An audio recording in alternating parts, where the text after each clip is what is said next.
When Motorola came out with the Moto X second generation, I thought to myself, what if they improve the camera, the battery life and the screen on this phone? Will we have a true champion on our hands? Well, Motorola came out with the Moto X Play. This is Raj Tech and you're watching my full review of the Moto X Play 2015. Let's get started.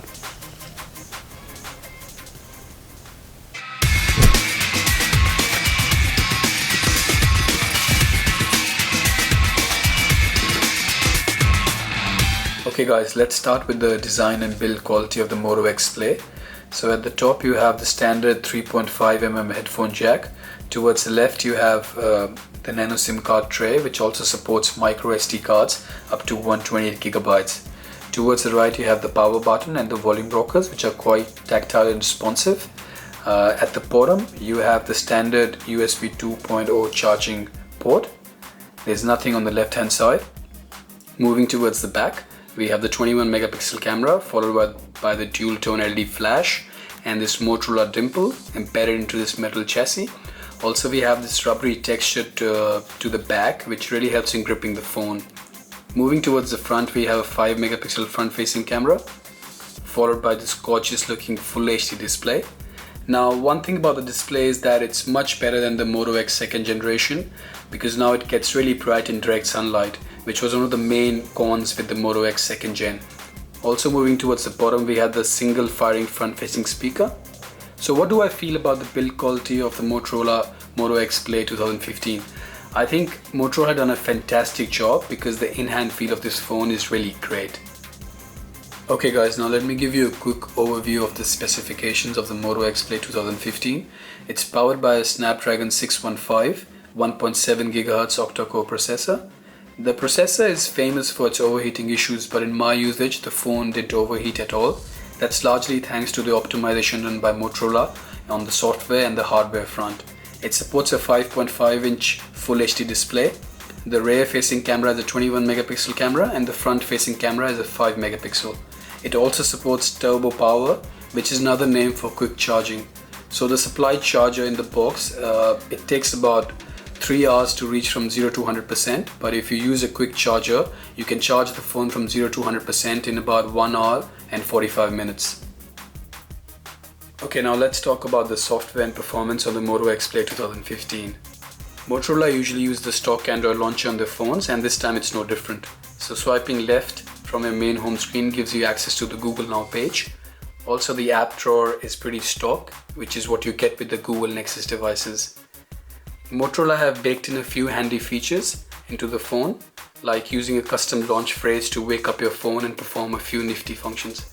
One of my favorite features about this phone is to just twist your wrist and it goes straight into the camera, which is very handy. Let's talk about the performance also. The performance on the phone was pretty good when I was using it daily. However, I noticed a few stutters and lag when I was moving across home screens. Also, there was a bit of lag when I was trying to jump into apps from the multitasking tray. But I think Motorola will fix this with the software update, as they're very good with the software updates usually. So I wanted to give a special mention about the call quality in this phone, which is really exceptional. I was getting a strong 4G signal all across the city, which is really great.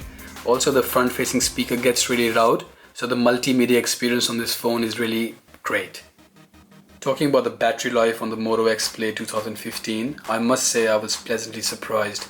I was using the S6 Edge and the HTC One M9 Plus prior to using this phone, and the battery life I was getting on those phones was not that great.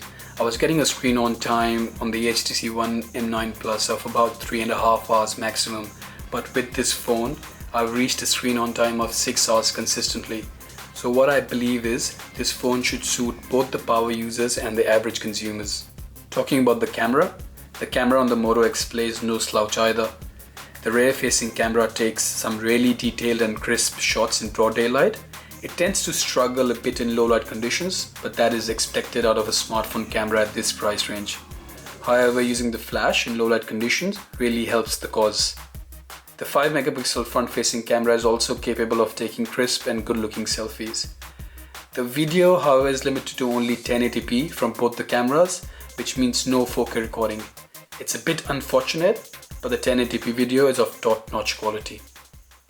So what do I feel about the Moto X Play 2015? I think it's a great smartphone at this price point. The only competitors it has are the Meizu MX5 and the OnePlus One. However, both those phones don't have expandable memory like the Moto X Play.